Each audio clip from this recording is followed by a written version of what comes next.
अस्सलाम वालेकुम। अल्लाह से दुआ है कि हर मोमिन मुसलमानों को अपने हिफ्ज़ अमान में रखें। Welcome back another vlog. उम्मीद है कि आप लोग सब खैरियत से होंगे। मैं भी बिल्कुल खैरियत से हूँ।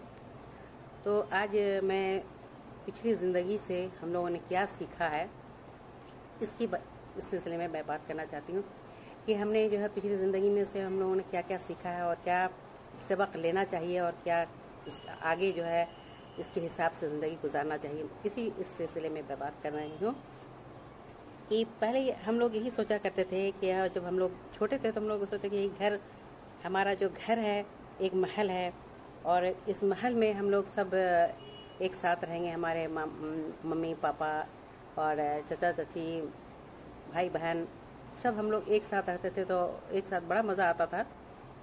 तो हमारा जो है यही मेरे तो दिमाग में यही था कि ये जो ज़िंदगी है बस यही रहेगी और इसके ज़िंदगी के आगे कुछ नहीं है, बस हम लोग सब साथ में रहेंगे और सब मज़े करेंगे। और ये दिमाग में बस हमेशा रहता था। ये कभी नहीं दिमाग में आता था कि हमारे मम्मी पापा नहीं रहेंगे, हमारे भाई बहन सब हम लोग सब अलग अलग हो जाएंगे। ये दिमाग में थी ही नहीं बात। तो ऐसा मालूम होता था उस वक्त कि जो हम लोग सब राजा हैरानी हैं, यही दिमाग में आता था कि अपने घर के हम लोग बस ये महदूद यानी वो चार दीवारी में हम लोग रहते थे। इसके माने कि हम लोग ये सोचते हैं कि हम लोग की ज़िंदगी जो है इतनी ही है, इसके आगे और कुछ नहीं है। तो ये तो बात दिमाग में उस वक्त आती थी कि बस हम लोग इसी ज़िंदगी में रहेंगे।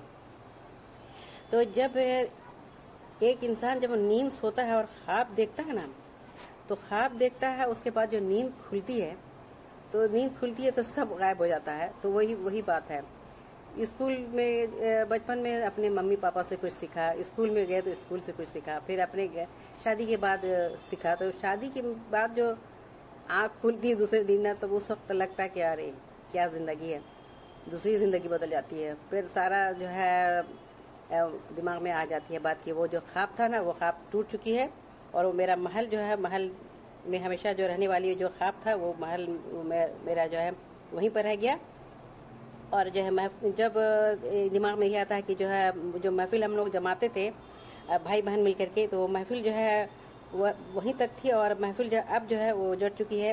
और हर महफिल में जो ये दिमाग उस वक्त यही सिखाती थी कि जो है ये महफिल कभी एक जैसी नहीं रहेगी और एक जैसे महफिल के लिए कभी दुनिया नहीं बनी है। तो ये सब हमारे दिमाग में आती रहती थी बात। उस वक्त यही लगता था और यही है दिमाग में आता था कि हमेशा जो है ये हम लोग की ज़िंदगी में ये इसी तरह रहेगा, ज़िंदगी बस इसी तरह से हम लोग गुजारते रहेंगे। तो किस तरह से घंटा वक्त गुजर रहा है और एक जो वक्त जो है जिस तरह से गुजर रहा है, वक्त भी यही बताती है। सुबह हो रही है, शाम हो रही है, हफ्ता गुजर रहा है, महीना गुजर रहा है, साल गुजर रहा है, और लेकिन सिर्फ यही बताती है कि जो है हमारी ज़िंदगी जो है किस तरह से है। एक मोम की तरह है, जो मोम जिस तरह से अगर जलाया जाता है और धीरे धीरे पिघलता रहता है, तो इसी तरह से हमारी ज़िंदगी है। हमारी ज़िंदगी में जो है इसी तरह से हमारे ढल रहा है ज़िंदगी और धीरे धीरे जो है हम अपने उस पड़ाव पर जा रहे हैं जहाँ से फिर आदमी वापस नहीं आता। तो ये जो है इसके लिए हम लोगों को सोचने की ज़रूरत है कि हम लोग क्या कर रहे हैं, कहाँ गफलत में ज़िंदगी गुजार रहे हैं। और ये हर चीज़ के लिए जो है वक्त है और हर चीज़ के लिए सिखाती है। हर वक्त जो है वह सिखा देता है और जो हालात भी सिखा देता है, सबक जो है। तो नजूमी जितने भी होते हैं वो भी बताते हैं यही बात कि जो है आज ये होगा, कल आंधी आएगी, तो आज तूफान आएगा, तो ये भी, या प्रलय आएगा, क़यामत आएगा, इस वक्त ऐसा मौसम होगा। कितने लोग बताते हैं, लेकिन जो अल्लाह ताला का हुक्म है, जो अल्लाह ताला की मर्जी है वही होता है और वही होगा।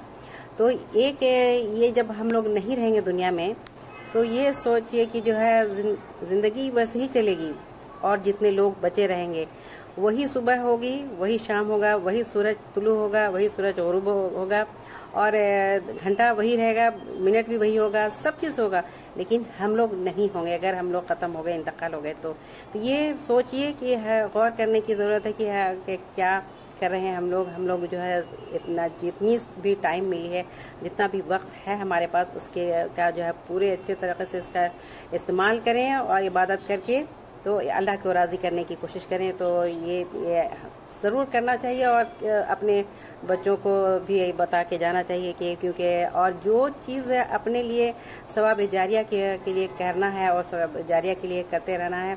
और क्योंकि जितना आप यहाँ पर खर्च कर रहे हैं, उड़ा रहे हैं बेजा, वो तो यहीं रह जाएगा। तो अल्लाह ताला के यहाँ भेजने के लिए अपने लिए आगे भेजने के लिए उसके लिए इबादत करने की ज़रूरत है। इबादत करें और अपने अमल में लाने के लिए कोशिश करें। कुरान शरीफ में जगह जगह पर यही लिखा हुआ है कि अल्लाह ताला की उन निशानियों की तरफ तवज्जो दिलाई गई है कि जो हमें यकीन दिलाती है कि इस पूरी जहान का, पूरे आलम का अल्लाह जो है मालिक है, खालिक है, और जो साहिब इल्म है और वो पक्का इरादा है, जो इरादा वो करते हैं वही, जो उनका हुक्म है वही होगा। साहिब हिकमत भी है और दानिशमंद भी हैं और समी और बसीर भी हैं। तो हमें इससे ईमान ताज़ा करने की ज़रूरत है और हमें जो है गवाही भी देने की ज़रूरत है कि हमारा मालिक जो है सिर्फ अल्लाह है और वो वही इल्म देने वाला है, वही मालिक है और अजीम है। तो जो खबीर है, बसीर, समी है और बसीर है, जिसके न इल्म की कोई कमी है, न वो इंतहा है और न उसकी हिकमत में दानिश की कोई कमी है। तो ये हमें सोचने की ज़रूरत है। हर चीज़ जो है अल्लाह ताला के हिसाब से चल रहा है और हिसाब से चलता रहेगा। तो यहाँ पर एक हदीस की बात रखना चाहती हूँ कि रसूलुल्लाह सल्लल्लाहु अलैहि वसल्लम ने फरमाया कि जो शख्स दुनिया से मोहब्बत करेगा वो अपनी आखिरत को तबाह कर लेगा, और जिसको अपनी आखिरत महबूब होगी तो वो अपनी दुनिया को नुकसान पहुँचाएगा। तो ऐ लोगों, तुम बाकी रहने वाली ज़िंदगी को फना हो जाने वाली ज़िंदगी पर तरजीह दो, यानी दुनिया और आखिरत में से एक का इंतखाब करना है। या तो दुनिया को अपना नसीब बनाओ या फिर आखिरत को। अगर दुनिया को नसीब बनाते हैं तो आखिरत की राहतें और मुसरतें न पा सकेंगे, और अगर आखिरत को अपना नसीब बनाते हैं तो हो सकता है कि हमारी ज़िंदगी, पूरी दुनिया जो है तबाह हो जाए। लेकिन ये ज़रूरी नहीं है, ये तो अल्लाह ताला के हाथ में है। तो अल्लाह ताला की मर्जी जो होगी वही होगा। लेकिन इस सिले में आखिरत में जो इनाम मिलेगा वो हमेशा बाकी रहने वाला है। और जो चीज़ आखिरत की राह पर चलने से तबाह होगी वो फ़ानी है, और फ़ानी चीज़ की कुर्बानी देकर अगर अबदी इनाम मिले तो ये घाटे का सौदा नहीं और ये नफ़े का सौदा है।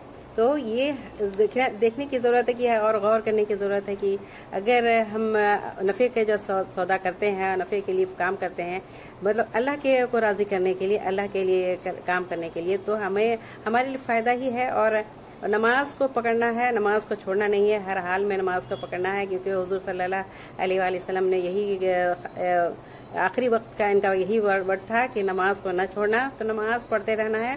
और यही था आज का हमारा मौजू। अगर हमारे वीडियो पसंद आता है तो हमारे वीडियो को लाइक करें, चैनल को सब्सक्राइब करें, और जितने भी लोग हमारे वीडियो को देखते हैं और सपोर्ट करते हैं तो उनका शुक्रिया अदा करते हैं। तो आज का वीडियो यहीं तक, फिर अल्लाह हाफिज़।